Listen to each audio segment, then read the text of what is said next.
Je m'appelle Luc Le Forestier, je suis responsable de l'activité sol industriel et décoratif chez Sika. Je travaille à Zurich en Suisse et je m'occupe au niveau international du développement des Sika Comfort Floor.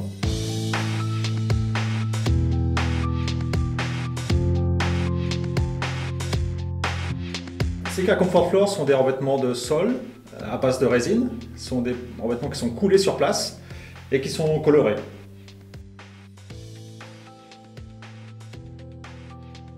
Nous nous plaisons à dire que les systèmes Comfort Floor sont des revêtements de sol parfaits, parce que ce sont le compromis idéal entre le confort et la rigidité. On a d'un côté un matériau souple, qui donne le confort, mais on a aussi de l'autre côté un matériau rigide, qui donne la robustesse du matériau. Les domaines d'application des systèmes Sika Comfort Floor répondent à toutes les classes de la norme ISO. Avec les systèmes Sika Comfort Floor, on a beaucoup de liberté dans les designs. On a d'abord la liberté dans la forme. L'application se fait avec un matériau liquide qui est coulé sur place. Donc ce matériau va suivre les formes de la pièce. On va continuer d'une pièce à l'autre. On ne va pas y avoir d'interruption, on ne va pas y avoir de joint. Donc c'est vraiment une grande liberté pour l'architecte de choisir ce matériau. Ensuite, c'est la liberté dans les couleurs. On a bien sûr un nuancier dans lequel on a sélectionné quelques couleurs, mais on n'est pas limité à ce nuancier. On peut choisir par exemple dans un nuancier RAL, ici quelques couleurs qu'on a sélectionnées. On peut choisir dans un nuancier NCS. On peut choisir pratiquement la couleur que vous voulez. Si quelqu'un a une cuisine à rénover, il a déjà les meubles, il a déjà la couleur de la cuisine, il pourra adapter son revêtement Comfort Floor à ce qu'il a déjà sur place.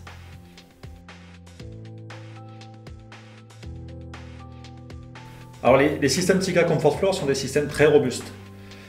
Cela parce qu'ils sont parfaitement adhérents au béton support. Alors ici ce n'est pas du béton, c'est une plaque de fibre. Mais on s'aperçoit que le revêtement est parfaitement adhérent à ce support. Il n'est pas possible de démonter ou de décoller le système depuis son support.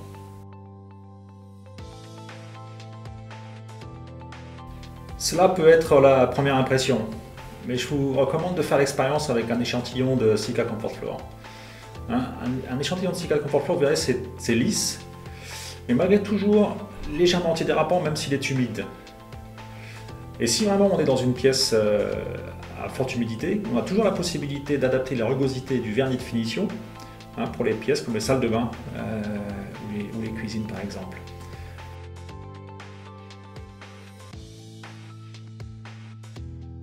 Oui, les revêtements Sika Comfort Floor sont des revêtements de sol hygiéniques par excellence. Et pour cela, il y a plusieurs raisons. Tout d'abord, ce sont des revêtements sans joint. Il n'y a pas de point faible, il n'y a pas d'angle, il n'y a pas de recoins qui ne sont pas traités. Le revêtement s'adapte vraiment à toutes les formes de la pièce. Il n'y a pas de soudure non plus. Tout est coulé, donc on est vraiment sans joint.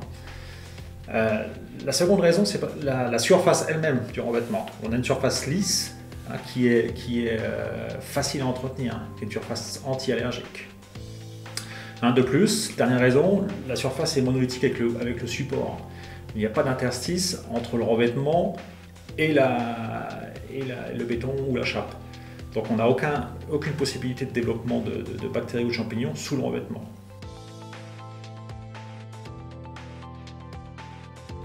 L'application des systèmes Sika Comfort Floor est en 3 étapes pour les systèmes standards. Nous avons un primaire directement appliqué sur le béton, sur la chape.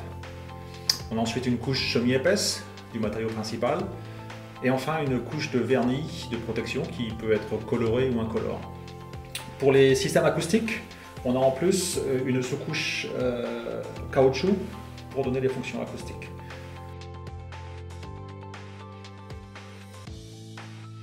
Alors pour la question du développement durable, on doit l'aborder d'un point de vue environnement, mais aussi d'un point de vue santé et d'un point de vue économique. D'un point de vue environnement, nous procédons à des analyses de cycle de vie.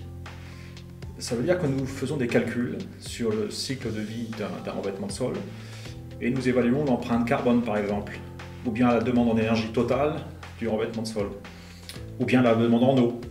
Tous ces critères qui nous permettent de produire des fiches de données environnementales et sanitaires, par exemple pour la France, qu'on appelle les FDES, ou bien des EPD, Environmental Product Declaration.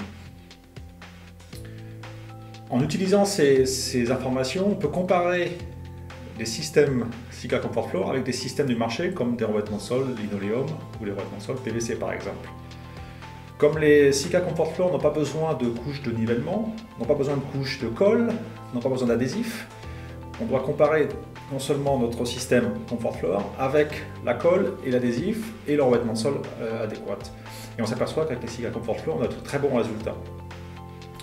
Le dernier aspect qui est l'aspect santé, on le prend du côté qualité de l'air intérieur avec les émissions de composants organiques volatiles, les COV. Les systèmes Sika Comfort Floor ont de très faibles émissions en COV. On passe les standards A+ pour la France. On passe aussi les standards allemands, japonais et californiens. Et enfin, les systèmes Sika Comfort Floor ne contiennent aucun formaldéhyde dans leur formulation.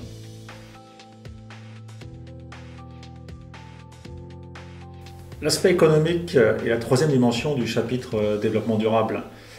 Par le biais de nos analyses de cycle de vie, nous avons aussi analysé les coûts. Nous apercevons que les coûts initiaux sont infimes si on considère la durée totale de la vie du bâtiment. Et on a aussi identifié deux critères de choix qui sont la nettoyabilité d'un côté et la durabilité de l'autre. Au niveau de la nettoyabilité, les Sika Comfort Floor sont des revêtements faciles d'entretien par rapport à des solutions classiques. Et les coûts d'entretien à la fin de la durée de vie d'un bâtiment sont énormes par rapport aux coûts initiaux du revêtement de sol. Et le second point, la durabilité. Les revêtements Sika Comfort Floor sont des revêtements qui ont des durées de vie qui peuvent excéder 30 ou 40 ans, puisqu'on peut les régénérer très facilement à très faible coût.